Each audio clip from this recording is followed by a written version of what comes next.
Mi mamá me ignoró toda la vida. Hasta que necesitó mi dinero. El mensaje de mi mamá llegó un jueves de noviembre a las 9:23 de la noche. Yo estaba en mi departamento, terminando unos informes financieros para la firma de auditoría donde llevaba 8 años trabajando, cuando el celular vibró sobre el escritorio. Era Sandra. Abrí el mensaje y lo leí una vez. Después otra. Y una tercera. Felipe, necesito $15,000 para mañana en la mañana. La casa va a entrar en ejecución hipotecaria. El banco no quiere darnos más tiempo. Por favor, llámame. Me quedé mirando la pantalla durante varios segundos. Lo extraño fue que no sentí miedo. Tampoco preocupación. Ni siquiera tuve el impulso de revisar cuánto dinero tenía ahorrado. Simplemente entendí que aquel momento llevaba casi 30 años construyéndose. Escribí 4 palabras. Lo siento, no puedo ayudarte. Envié el mensaje.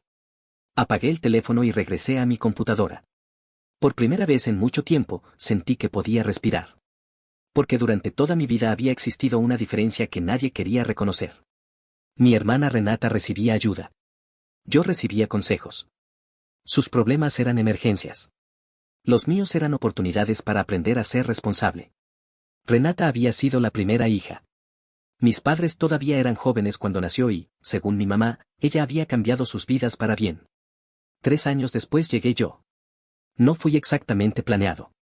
Eso lo supe desde pequeño porque mis padres contaban la historia como una anécdota graciosa durante las reuniones familiares. Felipe fue nuestra sorpresa, decía Sandra entre risas. Con el tiempo entendí que para ella aquella sorpresa también había significado gastos que no estaban contemplados. Nunca me dijo que lamentara haberme tenido. No hacía falta. Sus decisiones hablaban por ella. Cuando Renata tenía 7 años, quiso estudiar baile. Sandra la inscribió en la academia más cara de la ciudad. Le compró uniformes especiales, vestidos para las presentaciones y pagó viajes para competencias fuera del estado. Ese mismo año yo quise jugar en una liga infantil de béisbol. Mi mamá revisó los precios y dijo que era demasiado dinero. Me propuso jugar baloncesto en el parque. Yo acepté. A esa edad todavía pensaba que las cosas eran así porque Renata tenía más suerte. Después llegó la secundaria. Renata comenzó a tener problemas con matemáticas. Sandra contrató a un tutor privado. $80 por sesión. 3 veces por semana. Durante casi 2 años. Cuando yo tuve dificultades con comprensión de lectura, mi mamá me dio una solución mucho más sencilla. Pasa más tiempo en la biblioteca, Felipe. Tienes que esforzarte. No discutí. Aprendí a arreglármela solo. Y cuanto más crecíamos, más evidente se volvía la diferencia.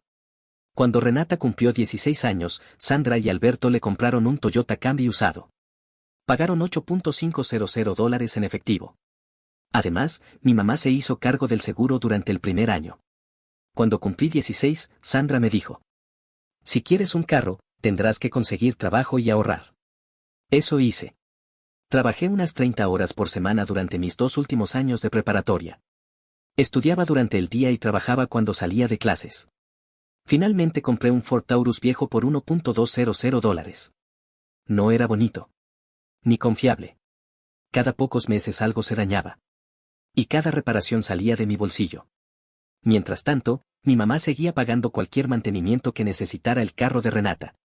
Yo ya no preguntaba por qué. Había empezado a entender la respuesta. Pero todavía faltaba una etapa. La universidad. Y ahí fue cuando la diferencia entre Renata y yo dejó de parecer una preferencia familiar y se convirtió en algo imposible de ignorar. Renata recibió ayuda para preparar el SAT. Sandra pagó sus solicitudes universitarias. También pagó los viajes para visitar 6 universidades diferentes. Finalmente, cuando Renata fue aceptada en una universidad privada, mis padres pagaron su primer año. $35,000. Yo esperaba algo parecido. No porque creyera que tenía derecho a ese dinero. Sino porque, después de tantos años, pensé que quizá finalmente me tocaría a mí. Pero Sandra solamente me dijo: busca becas. Y considera un colegio comunitario los primeros 2 años. Te ahorrarás bastante. Lo hice. Trabajé a tiempo completo mientras estudiaba. Me gradué con $23,000 en préstamos estudiantiles. Y durante los siguientes 7 años fui pagando cada cuota. Sin pedirle dinero a mi mamá. Sin pedirle dinero a mi papá. Sin pedirle nada a Renata. Yo había aprendido a resolver mis problemas antes de que alguien pudiera decirme que no. Lo que todavía no sabía era que, después de graduarnos, los problemas de Renata serían mucho más caros. Y Sandra seguiría pagando cada uno de ellos. Hasta que un día, la cuenta llegó a una cantidad que ya nadie podía cubrir. Y ese día mi mamá finalmente iba a entender algo que yo había aprendido muchos años antes. Que cuando siempre rescatas a una persona, llega un momento en que esa persona deja de aprender a salvarse sola. Y cuando el rescate deja de ser posible, ya no queda nadie a quien culpar. Después de la universidad pensé que, al menos como adultos, las cosas cambiarían. Me equivoqué. Yo conseguí trabajo en una firma de auditoría y empecé desde abajo. No ganaba una fortuna, pero tenía algo que nunca había tenido, estabilidad. Cada mes pagaba mis préstamos, cubría mi alquiler y trataba de guardar algo. Renata tomó otro camino. Después de graduarse, decidió que quería abrir un pequeño negocio. La idea no era mala. Lo que me sorprendió fue quien terminó financiándolo. Una tarde, durante una comida familiar, Renata anunció que necesitaba dinero para comenzar. No es tanto, dijo. Solo unos $12,000 para arrancar. Yo pensé que Sandra le diría que buscara un préstamo. Que trabajara unos meses. Que empezara poco a poco. En cambio, mi mamá preguntó. ¿Cuánto necesitas exactamente? Renata sonrió. 12,000. 2 semanas después tenía el dinero. No hubo discusión. No hubo condiciones. No hubo un devuélvemelo cuando puedas. Simplemente se lo dieron. Yo me enteré porque mi papá mencionó el tema durante una llamada. Tu hermana ya tiene todo listo, me dijo. Me alegro por ella. Y era cierto. Me alegraba. Lo que ya no podía ignorar era que cuando yo necesitaba algo, siempre había una explicación sobre por qué debía resolverlo solo. Cuando Renata necesitaba algo, mi mamá buscaba cuánto podía darle. Un año después, el negocio empezó a tener problemas. Renata había calculado mal algunos gastos. Llegaron meses malos. Y nuevamente Sandra intervino. Esta vez fueron otros $6,000. Después vino una deuda de tarjeta. Después una reparación costosa. Después un problema con el alquiler del local. Cada vez que algo ocurría, Renata llamaba a mi mamá. Y mi mamá respondía. Yo seguía con mi vida. Trabajaba. Pagaba mis cuentas. Ahorraba. Incluso cuando tuve un problema serio con mi automóvil y necesité casi $2,000 para repararlo, no le pedí ayuda. Vendí algunas cosas, reduje mis gastos durante unos meses y lo resolví. Mi mamá se enteró de todos modos. ¿Por qué no nos dijiste? Me preguntó. La miré por unos segundos. Porque sabía que no podías ayudarme. Ella frunció el ceño. Claro que podemos ayudarte. No respondí. Porque ambos sabíamos que eso no era verdad. Podían ayudarme. Simplemente nunca habían querido hacerlo de la misma manera. Con el tiempo, mi relación con Renata también cambió. No porque ella fuera una mala persona. Pero había crecido acostumbrada a que alguien apareciera cuando las cosas se complicaban. Y yo había crecido acostumbrado a que nadie apareciera. Éramos adultos completamente diferentes por una razón muy sencilla. A ella le habían quitado constantemente las consecuencias. A mí me habían dejado enfrentarlas. Lo curioso fue que, durante años, eso me dolió. Hasta que dejó de doler. O al menos eso creía. Porque entonces llegó el problema de la casa. Mis padres habían comprado su vivienda muchos años atrás. Era la casa donde yo había crecido. Después de jubilarse parcialmente, sus ingresos habían disminuido. Renata empezó a tener problemas financieros otra vez. Y, poco a poco, mis padres comenzaron a usar sus ahorros para ayudarla. Primero fueron cantidades pequeñas. Luego préstamos. Luego dinero que nunca regresaba. Alberto intentó advertirles. Eso lo supe después. No podemos seguir sacando dinero de los ahorros, le dijo a Sandra. Ella respondió. Es nuestra hija. Ese argumento cerraba cualquier discusión. El problema era que Renata ya no necesitaba unos cuantos miles de dólares. Necesitaba mucho más. Y mis padres habían comprometido parte de sus propios recursos para mantenerla a flote. Hasta que llegó el día en que el banco dejó de esperar. La casa tenía una deuda importante. Sandra intentó negociar. No funcionó. Y aquella noche de noviembre recibí su mensaje. $15,000. Para la mañana siguiente. Cuando leí esas palabras, entendí que no me estaba pidiendo un favor pequeño. Me estaba pidiendo que entrara en una cadena de decisiones que yo no había tomado. Si le daba el dinero, probablemente habría otra emergencia después. Y otra. Y otra. Durante años había sido el hijo al que le pedían comprensión. Esta vez no. Apagué el celular. Pero aproximadamente una hora después volvió a encenderse. Tenía 3 llamadas perdidas de mi mamá. Y un mensaje nuevo. Felipe, por favor. No puedes abandonarnos ahora. Me quedé mirando esa frase. Porque había algo que Sandra no entendía. Yo no los estaba abandonando. Simplemente estaba dejando de ocupar un lugar que nunca me habían dado. Y al día siguiente, cuando fui a trabajar, recibí una llamada que cambió completamente la situación. No era de mi mamá. Era de mi papá. Y por primera vez en mi vida, Alberto me pidió que no le diera dinero a Renata.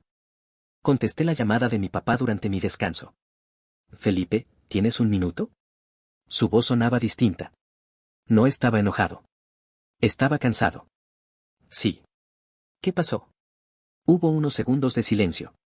Tu mamá te pidió los 15.000, ¿verdad? Sí. No se los des. Me quedé callado. No esperaba escuchar eso. ¿Por qué? Alberto suspiró. Porque no son 15.000. Sentí que algo cambiaba. ¿Entonces cuánto deben? Mucho más. Me explicó que durante los últimos años habían utilizado sus ahorros para cubrir los problemas financieros de Renata. El negocio había acumulado deudas. Había préstamos pendientes. Tarjetas de crédito. Pagos atrasados. Y, en algún momento, mis padres habían comenzado a sacar dinero de sus propios fondos para cubrirlo todo.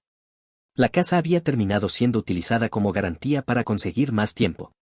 Pero el problema siguió creciendo. Tu mamá no quiere aceptarlo, me dijo mi papá. Cree que si conseguimos estos 15.000, podremos detener el proceso. ¿Y tú qué crees? Alberto tardó en responder. Creo que solo estaríamos retrasando lo inevitable. Me quedé mirando la pantalla de mi computadora. Durante años había pensado que mi mamá simplemente prefería a Renata. Pero ahora entendía algo más. Sandra no solo la había ayudado. La había acostumbrado a depender de ella. Y ahora ya no tenía recursos suficientes para seguir haciéndolo. ¿Renata sabe cuánto deben? Sí. ¿Y qué está haciendo? Otra pausa. Dice que va a conseguir un préstamo. Los dos sabíamos que probablemente no sería suficiente. Esa misma tarde mi mamá volvió a llamarme. Esta vez contesté. Felipe, tu papá habló contigo. Sí. Entonces sabes lo que está pasando. Sí. Necesitamos tu ayuda. Mamá, ya te dije que no puedo darte ese dinero. Pero tienes ahorros. No preguntó. Lo afirmó. Eso me molestó más de lo que esperaba. ¿Cómo sabes cuánto tengo? Porque eres mi hijo. Eso no responde mi pregunta. Se quedó callada. Felipe, tú siempre has sido responsable. Sabemos que puedes hacerlo. Ahí estaba otra vez. Mi responsabilidad convertida en una obligación hacia ellos. Mamá, que yo haya aprendido a cuidar mi dinero no significa que tenga que usarlo para cubrir las decisiones de Renata. No es solo por Renata. Su voz se quebró. Es nuestra casa. Lo sé. Entonces ayúdanos. Miré por la ventana de mi oficina. Pensé en todas las veces que yo había necesitado algo y había tenido que resolverlo solo. En el viejo Ford Taurus. En los préstamos universitarios. En las reparaciones. En las noches trabajando mientras estudiaba. Y pensé en los $35.000 que habían pagado por el primer año de universidad de Renata. No sentí satisfacción. Solo cansancio. Mamá, lo siento. ¿Eso es todo? Sí. ¿Después de todo lo que hemos hecho por ti? Esa frase me hizo cerrar los ojos. Porque, finalmente, la había dicho. ¿Qué hicieron por mí, mamá? Silencio. Te dimos una casa. A ti y a papá. No a mí. Te criamos. Y yo siempre estaré agradecido por eso. Entonces no entiendo cómo puedes dejarnos así. Porque una cosa es agradecer que me hayas criado y otra muy diferente sentir que tengo que pagar por eso toda la vida. Mi mamá empezó a llorar. Yo también estaba a punto de hacerlo. Pero no cedí. No voy a darte los $15.000. Entonces recuerda esto, Felipe. Su voz cambió. Ya no estaba llorando. cuando nosotros necesitemos ayuda, no vuelvas a buscarnos. Me dolió. Aunque sabía que era exactamente lo que estaba intentando provocar. Está bien. Colgamos. Esa noche no pude dormir. No porque dudara de mi decisión, sino porque una parte de mí todavía quería escuchar de mi mamá algo que nunca había escuchado. Estoy orgullosa de ti. Pero nunca llegó. Al día siguiente recibí otro mensaje. Esta vez no era de Sandra. Era de Renata. Tenemos que hablar. Acepté. Nos encontramos en una cafetería cerca de mi trabajo. Renata llegó 20 minutos tarde. Se sentó frente a mí y dejó el teléfono sobre la mesa. Mamá dice que no quieres ayudarnos. Es cierto. ¿De verdad vas a dejar que pierdan la casa? No soy yo quien está haciendo que la pierdan. Bajó la mirada. Por primera vez no parecía segura de sí misma. Felipe, yo sé que las cosas no han sido justas. Eso me sorprendió. ¿Qué quieres decir? Renata respiró profundamente. Sé que mamá te ha tratado diferente. No respondí. Ella continuó. Siempre lo supe. Aquella frase me dejó completamente inmóvil. Porque durante años había pensado que yo era el único que veía la diferencia. Pero Renata había estado observándolo todo. Y entonces me contó algo que nunca había sabido. La noche anterior, después de hablar con nuestra mamá, Renata había revisado los documentos de la casa. Había descubierto que la deuda era mucho mayor de lo que Sandra me había dicho. Y también había encontrado algo más. Un documento que demostraba exactamente cuánto dinero había gastado nuestra madre en rescatarla durante los últimos años. La cifra era tan alta que me costó procesarla. Pero todavía faltaba saber qué había pasado con todo ese dinero. Y cuando Renata me contó en qué se había gastado, entendí por qué mi mamá necesitaba desesperadamente que yo pusiera otros $15,000. Renata sacó una carpeta de su bolso y la dejó sobre la mesa. No sabía cómo decírtelo. La abrió. Había estados de cuenta, contratos, recibos y transferencias. Mamá no te pidió $15,000 solo para salvar la casa, dijo. ¿Entonces para qué? Renata señaló varios documentos. Parte de este dinero se usó para pagar mis deudas. Me quedé mirando las hojas. Había pagos de tarjetas de crédito, cuotas atrasadas, préstamos personales y gastos relacionados con el negocio. Pero eso no era lo peor. ¿Cuánto dinero te dieron? Renata tragó saliva. No lo sé exactamente. Renata. Ella bajó la mirada. Más de $70,000 durante los últimos años. Sentí un vacío en el estómago. 70,000. Pensé en todo el tiempo que había pasado pagando mis préstamos universitarios. En cada cuota. En cada sacrificio. Y mientras yo cuidaba cada dólar, mi mamá había puesto más de $70,000 en los problemas de mi hermana. ¿Y cuánto de eso regresaste? Renata no contestó. No hacía falta. Nada, dijo finalmente. Casi nada. Me recliné en la silla. No sabía qué sentir. No estaba orgulloso de tener razón. Ni feliz porque finalmente hubiera quedado expuesta a la diferencia. Solo sentía una tristeza enorme. Porque ya no se trataba de una percepción de favoritismo. Había números. Decenas de miles de dólares. Una vida entera resumida en estados de cuenta. Renata cerró la carpeta. Quiero vender el negocio. ¿Puedes?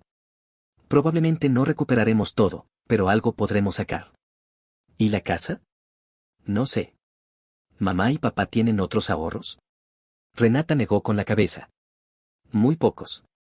Entonces entendí algo. Mi mamá había pasado tantos años intentando proteger a Renata de las consecuencias que terminó poniendo en riesgo su propia estabilidad. Y ahora quería que yo hiciera lo mismo. Solo que yo ya había decidido que no. ¿Qué quieres que haga? Pregunté. Renata me miró. Nada. Me sorprendió. ¿Nada? No quiero que me rescates. Se quedó callada unos segundos. Creo que durante demasiado tiempo pensé que mamá siempre iba a arreglar mis problemas. Yo tampoco dije nada. Y cuando ella ya no pudo hacerlo, pensé que tú ocuparías ese lugar. Aquella confesión me dolió. Pero al menos era honesta. No puedo hacer eso, Renata. Lo sé. Nos quedamos en silencio. Antes de irnos, ella me dijo algo que nunca había escuchado de nadie de mi familia. Felipe, tú no tuviste menos porque fueras menos importante. La miré. Eso no cambia lo que pasó. No. Pero explica por qué llegamos hasta aquí. Renata asintió. 2 días después, la situación de la casa llegó a su punto final. Mis padres no pudieron reunir el dinero. El banco siguió adelante con el proceso. Sandra volvió a llamarme. Esta vez no me pidió dinero. Felipe, ¿puedes venir? Fui. Cuando entré en la casa donde había crecido, sentí algo extraño. Todo estaba igual y, al mismo tiempo, nada lo estaba. Las fotografías seguían en las paredes. El viejo sofá. La mesa del comedor. Incluso una marca en la pared de mi antigua habitación que llevaba años sin arreglar. Sandra estaba sentada en la cocina. Alberto estaba frente a ella. Renata también estaba allí. Mi mamá tenía los ojos hinchados. Perdimos la casa, dijo. No respondí. Tu papá tenía razón, continuó. Yo no podía seguir haciendo esto. Miró a Renata. La protegí demasiado. Renata empezó a llorar. Mamá. Sandra levantó una mano. Déjame terminar. Luego me miró. Y contigo hice lo contrario. No supe qué decir. Pensé que te estaba preparando para la vida, dijo. Pensé que como eras responsable, podías arreglártela solo. Respiró profundamente. Pero confundí ser independiente con no necesitar amor. Esa frase me golpeó más que cualquier disculpa. Porque era exactamente lo que había sentido durante años. No necesitaba que me compraran un auto. No necesitaba $35,000 para una universidad privada. Ni siquiera necesitaba que me solucionaran todos mis problemas. Solo había querido sentir que, cuando yo tuviera uno, también habría alguien dispuesto a ayudarme. Yo no necesitaba que me salvaras, le dije. Necesitaba que alguna vez intentaras hacerlo. Mi mamá comenzó a llorar. Y por primera vez no intenté detenerla. No porque quisiera verla sufrir, sino porque ya no quería hacerme responsable de sus emociones. Alberto fue quien habló después. Tenemos que empezar de nuevo. Vendieron algunas pertenencias. Buscaron un lugar más pequeño para vivir. Renata cerró el negocio y empezó a trabajar para pagar sus propias deudas. Yo no les di los $15,000. Ni $1. Pero tampoco desaparecí de sus vidas. Los ayudé a organizar sus documentos. Los acompañé a hablar con el banco. Y cuando necesitaron encontrar un lugar donde vivir, los ayudé a buscar opciones que pudieran pagar. Era una diferencia importante. No estaba resolviendo sus problemas. Estaba ayudándolos a enfrentarlos. Unos meses después, mi mamá me pidió que fuéramos a tomar café. Pensé que quería volver a hablar de dinero. Pero no. Sacó algo de su bolso. Era una pequeña caja. Dentro estaba una fotografía vieja. Yo tenía unos 8 años. Estaba sentado en las gradas de una cancha, sosteniendo un balón de baloncesto. Mi mamá me miró. No sé por qué guardé esta foto. Sonreí ligeramente. Porque era importante. Ella negó con la cabeza. No. Porque tú eras importante. Fue la primera vez que escuché algo así de ella. Y aunque llegó demasiado tarde para cambiar mi infancia, fue suficiente para cerrar una herida que llevaba años abierta. Pero todavía quedaba una última conversación. Una conversación entre Renata y yo que iba a definir cómo sería nuestra relación de ahí en adelante. La conversación con Renata ocurrió unas semanas después, en mi departamento. Había pasado a visitarme y, por primera vez, no venía a pedirme nada. Se sentó en el sofá y miró alrededor. Has cambiado mucho este lugar, dijo. Sí. Antes tenías ese sillón horrible. Todavía lo tengo. Está en la otra habitación. Se rió. Fue una risa pequeña, pero hizo que la tensión desapareciera por unos segundos. Después se quedó seria. Quiero pedirte perdón. La miré. No tienes que hacerlo.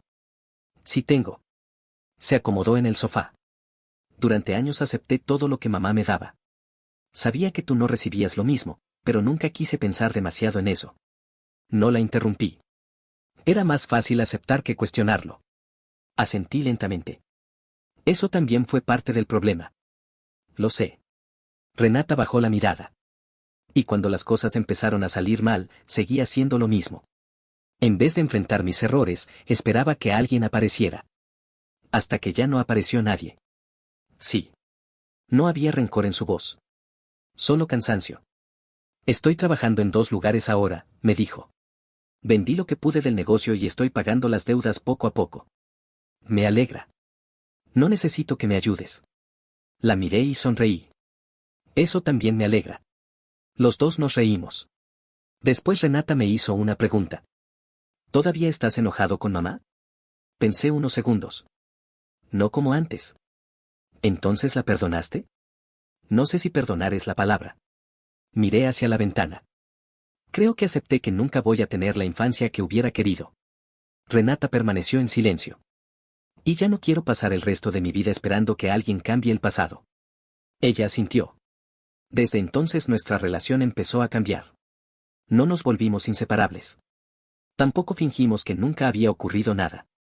Simplemente empezamos a relacionarnos como dos adultos. Renata dejó de pedirme dinero. Yo dejé de sentir que tenía que demostrar que podía hacerlo todo solo. Y Sandra también cambió, aunque lentamente. Después de perder la casa, ella y Alberto se mudaron a un lugar mucho más pequeño. Mi mamá comenzó a trabajar algunas horas para complementar sus ingresos. Al principio se le hizo difícil. Estaba acostumbrada a sentirse necesaria. Ahora tenía que aceptar que ayudar no siempre significaba pagar. Con el tiempo, empezó a entenderlo. Una tarde me llamó. Felipe, ¿puedo preguntarte algo? Claro. Si hubieras tenido el dinero aquella noche, ¿habrías salvado la casa? La pregunta me tomó por sorpresa. Pensé en ella antes de responder. No. Hubo silencio. ¿Por qué? Porque si hubiera pagado esos $15,000, probablemente habría evitado el problema durante unas semanas. Pero después habría aparecido otro. Tienes razón. Fue la primera vez que mi mamá lo reconoció sin discutir. Y porque, aunque hubiera tenido el dinero, no era mi responsabilidad pagar por todo lo que pasó. Lo sé. Después de unos segundos agregó. Me costó mucho entenderlo. A mí también. Meses después, mis padres consiguieron estabilidad en su nuevo hogar. Renata seguía pagando sus deudas. Y yo continué con mi trabajo. Mi vida no cambió de manera espectacular. No me hice rico. No recibí una herencia. No hubo una gran venganza. Solo seguí adelante. Pero algo sí cambió. Dejé de medir mi valor con la cantidad de dinero que mi mamá estaba dispuesta a gastar en mí. Durante años había pensado que, si alguna vez ella hacía por mí lo mismo que había hecho por Renata, finalmente sentiría que éramos iguales. Ahora entendía que no necesitaba eso. Porque yo ya había construido una vida sin que nadie tuviera que rescatarme. Y, curiosamente, cuando dejé de esperar que mi mamá me tratara como al hijo que siempre quise ser para ella, nuestra relación empezó a ser mucho más honesta. Un año después del mensaje de los $15,000, volví a visitar a mis padres. Mi mamá había preparado la cena. Después de comer, sacó una caja vieja. Encontré esto cuando estaba empacando, me dijo. Dentro había algunas cosas de mi infancia. Mis boletines escolares. Una entrada de un partido. Una fotografía vieja. Y una pequeña tarjeta que yo había hecho en la escuela cuando tenía 9 años. Decía. Para mamá. Te quiero. La observé durante unos segundos. Mi mamá comenzó a llorar. No quiero volver a ser esa persona, dijo. La miré. Entonces no lo seas. No necesitábamos decir más. La abracé. No porque todo estuviera olvidado. No porque lo que había pasado dejara de importar. La abracé porque había decidido que mi vida no iba a seguir girando alrededor de aquello. Ese jueves de noviembre, cuando Sandra me pidió $15,000, yo pensé que estaba cerrando una puerta. En realidad estaba abriendo otra. Por primera vez entendí que decir no me convertía en un mal hijo. Me convertía en alguien capaz de poner un límite. Mi mamá había gastado miles de dólares intentando evitar que Renata enfrentara sus problemas. Yo no gasté nada cuando llegó el momento en que aquella ayuda dejó de ser suficiente. Y durante mucho tiempo pensé que eso era una especie de venganza. Ahora sé que no lo era. La verdadera diferencia fue que yo no necesitaba que Renata perdiera. Ni que mi mamá sufriera. Ni que alguien reconociera que yo tenía razón. Solo necesitaba dejar de sacrificar mi vida para compensar una desigualdad que yo no había creado. Y quizá esa fue la lección más importante de todas. No siempre tienes que salvar a tu familia para demostrar que la amas. A veces, quererlos también significa dejar que enfrenten las consecuencias de sus propias decisiones. Yo tardé casi 30 años en entenderlo. Pero cuando finalmente lo hice, dejé de esperar que alguien viniera a salvarme. Y, por primera vez, sentí que realmente era libre.